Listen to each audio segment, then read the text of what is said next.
Hello all. इस lecture में हम कुछ इंपॉर्टेंट पॉइंट्स देखते हैं। और लास्ट लेक्चर में हमने पढ़ा था कैपिटल एक्सपेंडिचर्स और रेवेन्यू एक्सपेंडिचर्स में डिफरेंस क्या होता है। और ये डिफरेंस पता होना चाहिए, अदरवाइज हम फाइनल अकाउंट्स नहीं बना पाएंगे।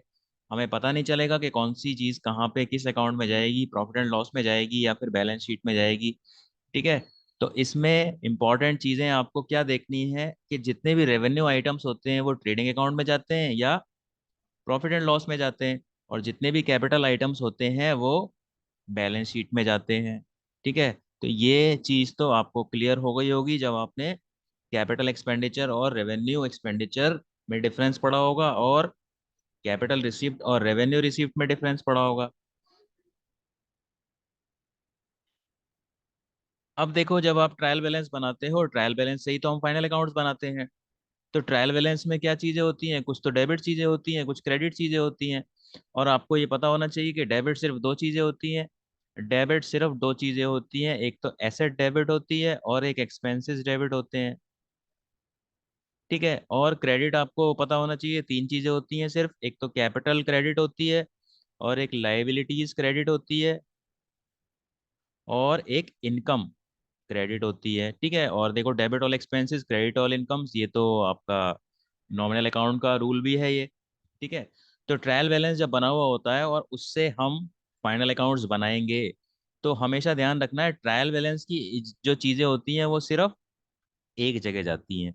और जो एडजस्टमेंट में चीज़ें होती हैं, एडजस्टमेंट में जो चीज़ें होती हैं वो उसका अगला चैप्टर है, फाइनल अकाउंट्स का। उसमें एडजस्टमेंट का मतलब क्या है कि उसकी जनरल एंट्री हुई नहीं है, और उसमें हमें एक डेबिट इफेक्ट देना होता है और एक क्रेडिट इफेक्ट देना होता है। तो एडजस्टमेंट की चीज़ें दो जगह जाती हैं। तो ट्रायल बैलेंस की चीज़ें कैसे कैसे जाती हैं?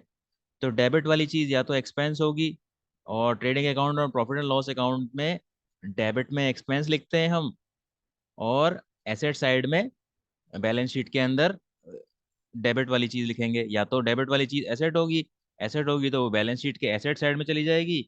और अगर वो डेबिट वाली चीज एक्सपेंस होगी तो trading and profit and loss account के अंदर डेबिट में चली जाएगी। और क्रेडिट वाली चीज या तो इनकम होगी, इनकम होगी तो trading and profit and loss account के क्रेडिट में जाएगी, या फिर लाइबिलिटी होगी, और अगर लाइबिलिटी होगी तो वो बैलेंस शीट में लाइबिलिटी साइड जाएगी। ठीक है। और अगर कैपिटल भी होगी तो कैपिटल भी आप बैलेंस शीट में लाइबिलिटी साइड में ट्रांसफर करोगे। और मैंने आपको बताया था कि जो एडजस्टमेंट में चीज़ें होती हैं उनकी जर्नल एंट्री नहीं हुई होती है, तो वो दो जगह जाती हैं, एक डेबिट इफेक्ट देते हैं उसको, और एक क्रेडिट इफेक्ट देते हैं। और इसको समझने का चलो, ये तो यही चीज़ है। ठीक है। तो एसेट, एसेट कहाँ जाती है? एसेट जाती है एसेट साइड में बैलेंस शीट के अंदर, एक्सपेंसेस जाएंगे ट्रेडिंग अकाउंट में। डेबिट साइड में लाइबिलिटी क्रेडिट होती है तो बैलेंस शीट में जाएगी लाइबिलिटी साइड में। कैपिटल भी यहीं जाएगी बैलेंस शीट के अंदर, और इनकम और गेन्स ट्रेडिंग अकाउंट के क्रेडिट साइड में जाएंगे। तो इस तरीके के जितने भी अकाउंट होते हैं ट्रायल बैलेंस में, हम इन पांच चीज़ों में उसको कैटेगराइज कर सकते हैं। और फिर इससे हमें पता चल जाएगा कि कौन सी चीज़ को हमें कहाँ ट्रांसफर करना है फाइनल अकाउंट्स के अंदर। उसके बाद देखो, हम अकाउंट्स को इस तरीके से भी क्लासीफाई करते हैं, नॉमिनल अकाउंट, रियल अकाउंट और पर्सनल अकाउंट। और जब हम जनरल एंट्री बनाते हैं तो हम इसी के बेसिस पे बनाते हैं नॉ मोस्टली। ठीक है। तो आपको पता होना चाहिए कि नॉमिनल अकाउंट्स कहाँ जाते हैं, trading and profit and loss के अंदर जाते हैं। ठीक है। और रियल और पर्सनल अकाउंट जाते हैं बैलेंस शीट के अंदर। ठीक है। तो फॉर एग्जांपल, कैपिटल एक पर्सनल अकाउंट है। कैपिटल क्या है? एक पर्सनल अकाउंट है। लाइबिलिटीज क्या होती हैं?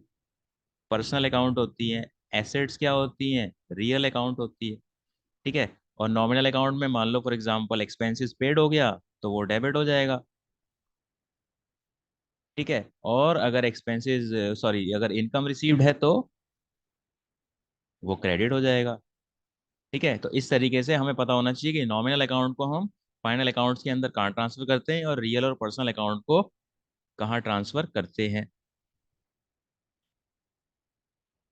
उसके बाद ट्रेडिंग अकाउंट और प्रॉफिट एंड लॉस अकाउंट का नेचर क्या है? नेचर का मतलब, या क्या वो रियल अकाउंट है, क्या वो पर्सनल अकाउंट है, या फिर वो नॉमिनल अकाउंट है? तो ऐसा कोई भी अकाउंट जिसमें आखिर में प्रॉफिट या लॉस निकलता है वो किस तरीके का अकाउंट होता है, वो नॉमिनल अकाउंट होता है।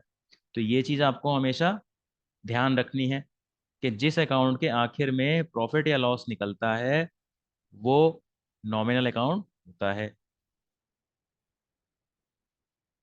तो ये कुछ इंपॉर्टेंट चीजें थी जो फाइनल अकाउंट्स बनाने से पहले आपको अच्छे से क्लियर होनी चाहिए।